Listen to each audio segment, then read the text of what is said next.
Il y a encore quelques mois, il arpentait ces allées du marché. Aujourd'hui, Jérôme Cahuzac n'est plus là, mais son ombre plane toujours sur son ancien fief.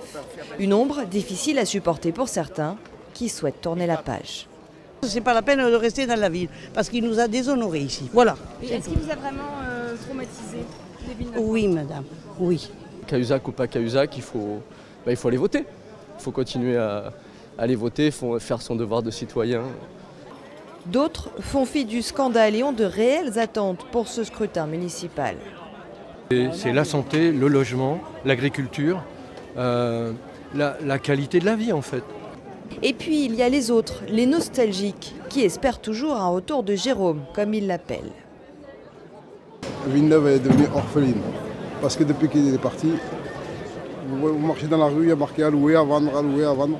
C'était mon maire. S'il se présente, il gagne, moi je vous le dis honnêtement.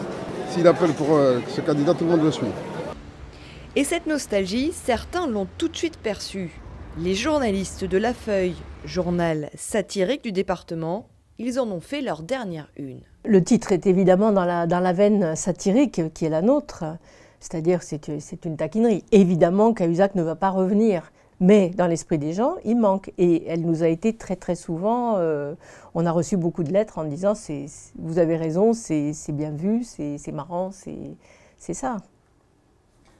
Lors de la dernière municipale, l'ancien ministre avait été élu dès le premier tour.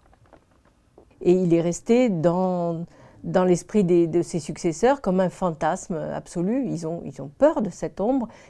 L'une des principales inconnues de cette élection sera l'abstention. Lors de la dernière élection, la législative partielle, de nombreux électeurs avaient griffonné le nom de Jérôme Cahuzac sur leur bulletin de vote.